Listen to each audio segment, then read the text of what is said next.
Hello everyone, welcome to electrical department. आज के इस वीडियो में हम आपके ड्राइंग सेकंड का जो भी ऑब्जेक्टिव क्वेश्चन होगा वो सरल क्वेश्चन बैंक से होगा। आपको पता ही है कि हमने सार्थक क्वेश्चन बैंक का जो पीडीएफ था उसको आपको टेलीग्राम पर प्रोवाइड कर दिया है। तो जिन लोगों को अभी तक पीडीएफ नहीं मिला है वो टेलीग्राम पर जाकर डाउनलोड कर सकते हैं सार्थक क्वेश्चन बैंक का। लेकिन इस वीडियो में हम सरल क्वेश्चन बैंक से जितने भी ऑब्जेक्टिव क्वेश्चन सरल क्वेश्चन बैंक में दिए गए हैं उन ऑब्जेक्टिव क्वेश्चन को यहाँ पर देखेंगे।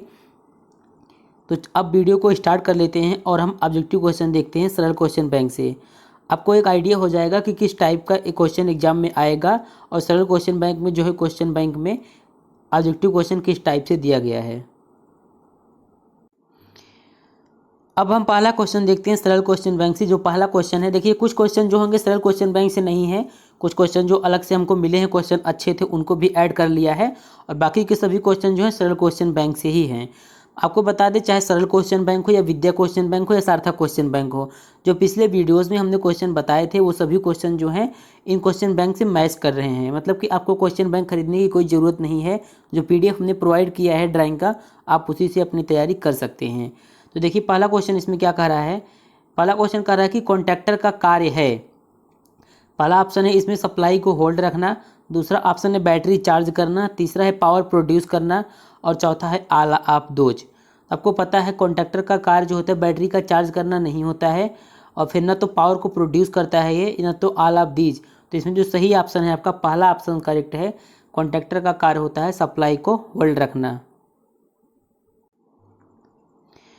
अब हम अगला क्वेश्चन देखते हैं। जो आपका अगला क्वेश्चन है क्वेश्चन नंबर 2।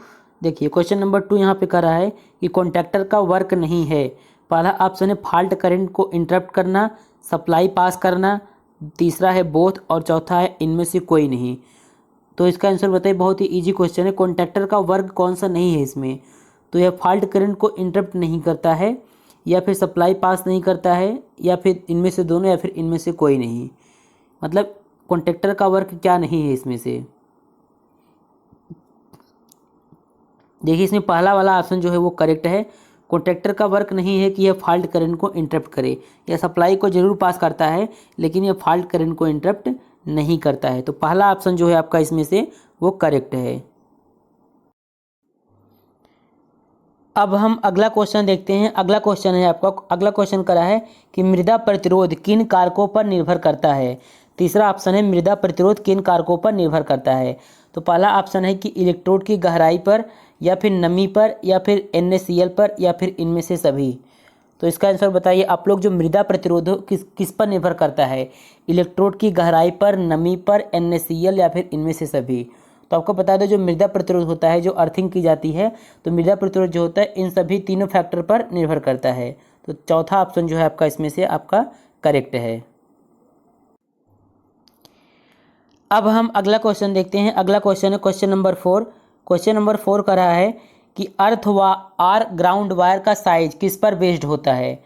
पहला ऑप्शन है maximum fault current carrying through the ground wire, दूसरा ऑप्शन है rated current carrying capacity of the service line, और तीसरा ऑप्शन है depends on the soil resistance, और चौथा ऑप्शन है ए और सी दोनों। तो आप बताइए कि अर्थ और ग्राउंड वायर का साइज जो होता है किस पर बेस्ड होता है। इसमें देखिए जो सही ऑप्शन है आपका वो डी ऑप्शन सही है। ए और सी दोनों पर ही बेस्ड होता है, मतलब कि maximum fault current carrying through the ground wire, और तीसरा ऑप्शन है depend on the soil resistance. तो आपका चौथा ऑप्शन जो है वो करेक्ट है। अब हम अगला क्वेश्चन देखते हैं। आपका अगला क्वेश्चन है क्वेश्चन नंबर 5। क्वेश्चन नंबर 5 का रहा है कि average resistance of if human body is. Human body का एवरेज रेजिस्टेंस कितना होता है? पहला ऑप्शन है 500 ओम, दूसरा है 1000 ओम, और तीसरा है 1500 ओम, और चौथा है 2000 ओम। एवरेज रेजिस्टेंस पूछ रहा है तो ह्यूमन बॉडी का एवरेज रेजिस्टेंस जो है वो 1000 ओम होता है। तो दूसरा वाला ऑप्शन जो है वो इसमें करेक्ट है। अब हम अगला क्वेश्चन देखते हैं। आपका अगला क्वेश्चन है क्वेश्चन नंबर 6। क्वेश्चन नंबर 6 कह रहा है कि इंडक्शन मोटर की स्टार्टिंग में प्रयोग किए जाने वाले स्टार्टर के प्रकार हैं। पहला ऑप्शन है रोटर रेजिस्टेंस स्टार्टर, दूसरा है स्टेटर रेजिस्टेंस स्टार्टर, तीसरा है slip ring induction motor starter, और चौथा है इनमें से सभी। तो बताइए आप लोग कौन सा स्टार्टर है जो इंडक्शन मोटर की स्टार्टिंग में प्रयोग किया जाता है, उसका टाइप कौन सा है। तो इसमें चौथा ऑप्शन सही है। ये जो तीनों टाइप दिए गए हैं वो इंडक्शन मोटर की स्टार्टिंग में प्रयोग किए जाने वाले स्टार्टर के ही प्रकार हैं, तो इसलिए इसमें आपका जो चौथा ऑप्शन है वो करेक्ट है। अब हम अगला क्वेश्चन देखते हैं। अगला क्वेश्चन है आपका क्वेश्चन नंबर 7। क्वेश्चन नंबर 7 कह रहा है कि कॉन्टैक्टर कंट्रोल सर्किट में प्रयोग होता है, रिले प्रयोग होता है, कॉन्टैक्टर प्रयोग होता है, या फिर पुश बटन, या फिर इनमें से सभी। तो आपको पता है कॉन्टैक्टर कंट्रोल सर्किट को बनाने में इन तीनों ही कंपोनेंट का प्रयोग किया जाता है। वह रिले हो गया, कॉन्टैक्टर हो गया, पुश बटन हो गया। तो इसमें से आपका जो चौथा ऑप्शन है वो करेक्ट है। अब अगला क्वेश्चन देखते हैं। आपका अगला क्वेश्चन है क्वेश्चन नंबर 8। देखिए क्वेश्चन नंबर 8 कह रहा है कि सबसे अधिक प्रयोग किया जाने वाला कॉन्टैक्टर है। पहला ऑप्शन है electromagnetic contactor, lactate contactor, pneumatic contactor, या फिर इनमें से कोई नहीं। तो इसका आंसर आप लोग बताइए। ये क्वेश्चन अभी तक नहीं आया होगा पहले, और इस टाइप के क्वेश्चन कॉन्टैक्टर से संबंधित बहुत आए होंगे। ये वाला बताइए आप लोग कि सबसे अधिक प्रयोग किए जाने वाला कौन सा कॉन्टैक्टर है। इलेक्ट्रोमैग्नेटिक कॉन्टैक्टर के बारे में आपको पता होगा, लेकिन लैक्टेट कॉन्टैक्टर या फिर न्यूमेटिक कॉन्टैक्टर के बारे में नहीं पता होगा। तो आपको बता दें सबसे अधिक इलेक्ट्रोमैग्नेटिक कॉन्टैक्टर का ही प्रयोग किया जाता है। तो पहला ऑप्शन जो है इसमें से आपका वो करेक्ट है। अब हम अगला क्वेश्चन देखते हैं। अगला क्वेश्चन है आपका क्वेश्चन नंबर 9। क्वेश्चन नंबर 9 है कि न्यूट्रल अर्थिंग का लाभ है। पहला ऑप्शन है कि लाइटनिंग के कारण अधिक वोल्टेज को पृथ्वी पर छोड़ा जा सकता है। दूसरा ऑप्शन है सिंप्लीफाइड डिजाइन अर्थ फॉल्ट प्रोटेक्शन, और तीसरा ऑप्शन है आपका ऑल ऑफ एबव। तीन ही ऑप्शन है इसमें। इसका आंसर बताइए आप लोग। न्यूट्रल अर्थिंग का क्या लाभ होता है। यह लाभ होता है कि लाइटनिंग के कारण अधिक वोल्टेज को पृथ्वी पर हम छोड़ सकते हैं, या फिर यह सिंप्लीफाइड डिजाइन अर्थ फॉल्ट प्रोटेक्शन, या फिर इनमें से सभी। तो इसमें से जो आपका सही ऑप्शन है वो तीसरा ऑप्शन करेक्ट है, all of above. Neutral earthing का जो ये दोनों पॉइंट दिए गए हैं ये न्यूट्रल अर्थिंग के एडवांटेज हैं, इसलिए इसमें तीसरा ऑप्शन जो है वो करेक्ट है। अब हम अगला क्वेश्चन देखते हैं। अगला क्वेश्चन है आपका क्वेश्चन नंबर 10। देखिए क्वेश्चन नंबर 10 देखिए क्या कह रहा है कि the main factor to be considered while preparing a detailed estimate, मतलब कि एक डिटेल विस्तृत एस्टीमेट तैयार करने के लिए किस फैक्टर को कंसीडर किया जाता है। ये एस्टीमेटिंग एंड कॉस्टिंग से संबंधित क्वेश्चन है, तो इसका आंसर आप लोग बताइए कि the main factor to be considered while preparing a detailed estimate, मतलब कि विस्तृत एस्टीमेट तैयार करते समय कौन सा मेन फैक्टर है जिसे कंसीडर किया जाता है। तो पहला ऑप्शन है ट्रांसपोर्टेशन ऑफ मटेरियल, कि मटेरियल का ट्रांसपोर्टेशन इसको कंसीडर करते हैं। फिर दूसरा ऑप्शन है quantity of the material, material की क्वांटिटी को कंसीडर करते हैं। या फिर अवेलेबिलिटी ऑफ मटेरियल, की मटेरियल की अवेलेबिलिटी उपलब्धता क्या है इसको कंसीडर करते हैं। या फिर इनमें से तीनों को ही कंसीडर करते हैं। तो इसमें से जो आपका सही ऑप्शन है आपको बता दें, तीनों ही इंपॉर्टेंट हैं। जब हम क्या करते हैं एक विस्तृत एस्टिमेटिंग को प्रिपेयर करते हैं तो इन तीनों पॉइंट को ध्यान में रखना चाहिए। तो इसमें जो तीसरा ऑप्शन चौथा ऑप्शन है आपका वो करेक्ट है, ऑल ऑफ एबव। अब हम अगला क्वेश्चन देखते हैं। आपका अगला क्वेश्चन है क्वेश्चन नंबर 11। देखिए क्वेश्चन नंबर 11 कह रहा है कि एक्स्ट्रा हाई टेंशन केबल का ऑपरेटिंग वोल्टेज तक होता है। पहला ऑप्शन है 11 kV, दूसरा है 33 kV, तीसरा है 66 kV, और चौथा है एबव 66 kV। तो सुबह के वीडियो में हमने आपको इंडियन इलेक्ट्रिसिटी रूल बताया था, उसमें बताया था कि किसको क्या कितने वोल्टेज तक किसको क्या माना जाता है। तो इसका आंसर बताइए आप लोग। एक्स्ट्रा हाई टेंशन केबल का ऑपरेटिंग वोल्टेज होता है, देखिए जो एक्स्ट्रा हाई टेंशन केबल का ऑपरेटिंग वोल्टेज होता है वो 66 kV के एबव होता है। तो इसमें जो आपका चौथा ऑप्शन है वो करेक्ट है। अब हम अगला क्वेश्चन देखते हैं। अगला क्वेश्चन है आपका क्वेश्चन नंबर 12। क्वेश्चन नंबर 12 कह रहा है कि विद्युत केबल का मुख्य उद्देश्य क्या है। विद्युत केबल का मुख्य उद्देश्य क्या है। तो पहला ऑप्शन है केबल का कार्य क्या है, transporting mechanical energy from one point two another, या फिर transporting electrical energy from one point two another, या फिर transporting hydraulic energy from one point two another, और चौथा है इनमें से कोई नहीं। बहुत ही अच्छा क्वेश्चन है कि विद्युत केबल का मेन पर्पस क्या होता है। तो आपको पता है विद्युत केबल क्या करता है, वह इलेक्ट्रिकल एनर्जी को एक पॉइंट से दूसरे पॉइंट पर ट्रांसपोर्ट करता है, इसलिए इसमें आपका जो दूसरा ऑप्शन है वो करेक्ट है। अब हम अगला क्वेश्चन देखते हैं। यह अगला क्वेश्चन है आपका क्वेश्चन नंबर 13। क्वेश्चन नंबर 13 कह रहा है कि लाइटनिंग डिजाइन में कलर टेम्परेचर को मापते हैं। ये क्वेश्चन जो है आपका EDD सेकंड के तीसरे चैप्टर से लिया गया है, जो आपका लाइटिंग स्कीम है। तो आप लोग बताइए कि लाइटिंग डिजाइन में कलर टेम्परेचर को किस में मापते हैं। देखिए यहाँ पे पहले ऑप्शन देख लेते हैं। तो पहला ऑप्शन है केल्विन में, वाट में, इल्यूमिनेशन में, वोल्टेज में। तो देखिए इसका जो सही आंसर है यहाँ पर आप देखिए मेंशन कर दिया गया है कि लाइटिंग डिज़ाइन में कलर टेम्परेचर, और टेम्परेचर को हमेशा हम किस में मापते हैं, केल्विन में मापते हैं। तो इसमें जो सही ऑप्शन है आपका पहला वाला ऑप्शन सही है। अब हम नेक्स्ट क्वेश्चन को देखते हैं। हमारा नेक्स्ट क्वेश्चन है क्वेश्चन नंबर 14। क्वेश्चन नंबर 14 कर रहा है कि दीवार में लगे चित्रों को हाईलाइट करने के लिए, क्वेश्चन है दीवार में लगे चित्रों को हाईलाइट करने के लिए प्रकाश के किस प्रकार के प्रकाश को इंटेंडेंट किया जाता है। तो ऑप्शन है, पहला ऑप्शन है आपका टास्क लाइटिंग, दूसरा ऑप्शन है जनरल लाइटिंग, तीसरा है एसेंट लाइटिंग और चौथा है डाउन लाइटिंग। तो आप लोग इसका आंसर बताइए कि दीवार में लगे चित्र को हाईलाइट करने के लिए किस प्रकार के प्रकाश को इंटेंडेंट किया जाता है। तो इसमें देखिए जो सही ऑप्शन है आपका एसेंट लाइटिंग को इंटेंडेंट किया जाता है दीवार में लगे चित्रों को हाईलाइट करने के लिए। अब हम अगला क्वेश्चन देखते हैं। अगला क्वेश्चन है आपका क्वेश्चन नंबर 15। देखिए क्वेश्चन नंबर 15 यहाँ पे कह रहा है कि फ्लड और इंडस्ट्रियल लाइटिंग के लिए किस प्रकार के लाइटिंग सिस्टम का प्रयोग होता है। ये क्वेश्चन भी लाइटिंग स्कीम चैप्टर से लिया गया है।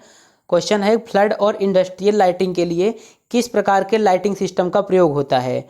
तो पहला ऑप्शन है कि डायरेक्ट लाइटिंग, दूसरा है इनडायरेक्ट लाइटिंग, तीसरा है सेमी डायरेक्ट लाइटिंग और चौथा है आपका semi indirect lighting.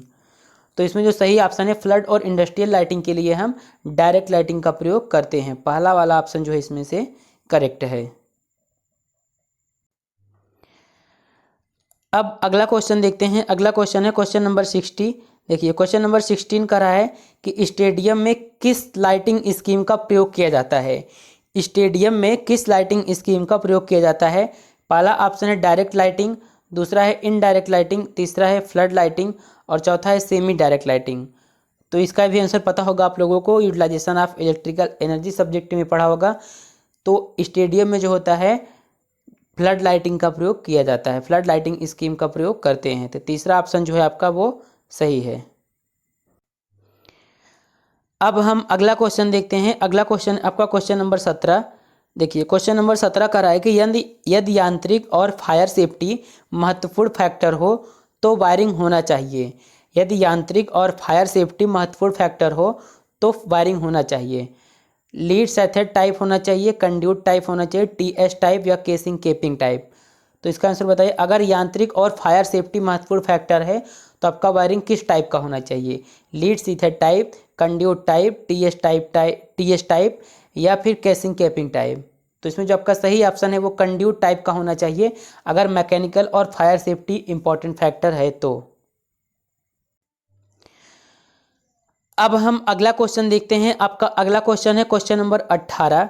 Question number 18 कह रहा है देखिए कि उच्च वोल्टेज संचरण लाइनों के लिए, हाई वोल्टेज संचरण लाइनों के लिए कंडक्टरों के टावरों से क्यों सस्पेंडेड किया जाता है। कंडक्टरों को टावरों से क्यों सस्पेंडेड किया जाता है। पहला ऑप्शन है ग्राउंड से क्लियरेंस को बढ़ाने के लिए, ग्राउंड से क्लियरेंस घटाने के लिए, take care of increase in length या फिर रिड्यूस द एनवायरमेंटल इफेक्ट। तो आप लोग बताइए कि उच्च वोल्टेज संचरण लाइनों के लिए कंडक्टरों को टावरों से क्यों सस्पेंडेड किया जाता है। तो इसमें जो आपका सही ऑप्शन है वो पहला ऑप्शन सही होगा, क्योंकि आपको पता है कि ग्राउंड से जो कंडक्टर को टावर से सस्पेंड इसलिए करते हैं ताकि ग्राउंड से क्लियरेंस का हो उसका बढ़ जाए। तो पहला ऑप्शन जो है इसमें आपका वो करेक्ट है। अब हम अगला क्वेश्चन देखते हैं। आपका अगला क्वेश्चन है कि ग्राउंड रेजिस्टेंस को इस तरह डिजाइन किया जाना चाहिए कि, पहला ऑप्शन है आपका कि ग्राउंडिंग रेजिस्टेंस जितना संभव हो उतना कम होना चाहिए, दूसरा ऑप्शन है ग्राउंडिंग रेजिस्टेंस जितना संभव हो उतना अधिक होना चाहिए, तीसरा ऑप्शन है ग्राउंडिंग रेजिस्टेंस हमेशा शून्य होना चाहिए या फिर इनमें से कोई नहीं। तो आप लोग बताइए कि ग्राउंडिंग रेजिस्टेंस को किस तरह डिजाइन करना चाहिए कि उसका ग्राउंडिंग रेजिस्टेंस जितना संभव हो उतना कम होना चाहिए। इसमें पहला ऑप्शन जो है आपका वो करेक्ट है। ग्राउंडिंग रेजिस्टेंस क्या होना चाहिए, जितना संभव हो उतना कम होना चाहिए। अब हम अगला क्वेश्चन देखते हैं। आपका अगला क्वेश्चन है क्वेश्चन नंबर, यहाँ पे देखिए कह रहा है कि जब अर्थ फॉल्ट होता है तो पहला ऑप्शन है कि ग्राउंडिंग के कारण अर्थ मैट पर वोल्टेज पोटेंशियल बढ़ जाता है, दूसरा ऑप्शन है ग्राउंडिंग के कारण अर्थमेट पर वोल्टेज पोटेंशियल कम हो जाता है। तीसरा ऑप्शन है अर्थमेट पर वोल्टेज पोटेंशियल फाल्ट के बावजूद शून्य रहता है, या फिर उपरोक्त में से कोई नहीं।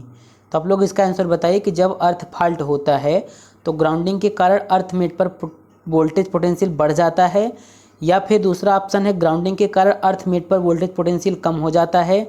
तीसरा ऑप्शन है अर्थमेट पर वोल्टेज पोटेंशियल फाल्ट के बावजूद शून्य रहता है। तो इसका आंसर आप लोग बताइए। तो आपको बता दें जब अर्थ फाल्ट होता है तो ग्राउंडिंग के कारण अर्थमेट पर वोल्टेज पोटेंशियल जो होता है वो बढ़ जाता है, इसलिए इसमें पहला वाला ऑप्शन जो है वो करेक्ट है।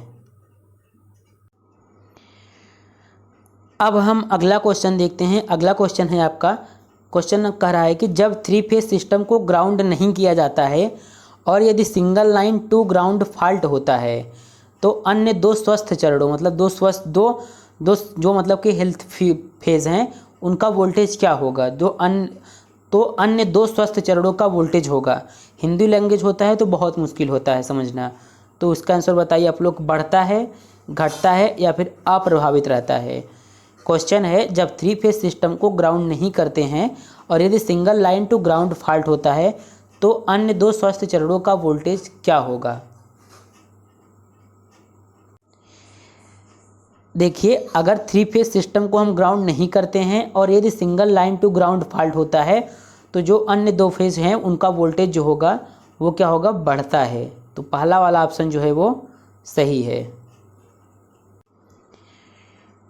अब हम अगला क्वेश्चन देखते हैं। अगला क्वेश्चन है आपका, कह रहा है कि हाउस वायरिंग में काले और हरे तार संकेत करते हैं। क्वेश्चन है हाउस वायरिंग में काले और हरे तार संकेत करते हैं। पहला ऑप्शन है क्रमशः पृथ्वी और तटस्थ।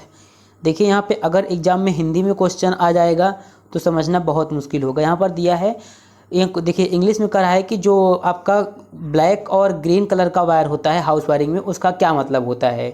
तो पहला ऑप्शन हो जाएगा कि अर्थ और न्यूट्रल। यहाँ पे तटस्थ दिया है, इसका मतलब है न्यूट्रल। और दूसरा ऑप्शन है फेज और न्यूट्रल। तीसरा ऑप्शन है फेज और अर्थ। तीसरा ऑप्शन है न्यूट्रल और अर्थ। तो आप लोग इसका आंसर बताइए। आपको पता है कि जो काला रंग होता है वो न्यूट्रल के लिए होता है और जो हरा वाला होता है वो अर्थ के लिए होता है। तो इसमें से जो चौथा वाला ऑप्शन है वो करेक्ट है। इसीलिए कहते हैं कि इंग्लिश में समझना ज़्यादा इजी होता है और हिंदी में समझना मुश्किल होता है। खासकर जो टेक्निकल वर्ड होते हैं उनको इंग्लिश में ही समझना चाहिए।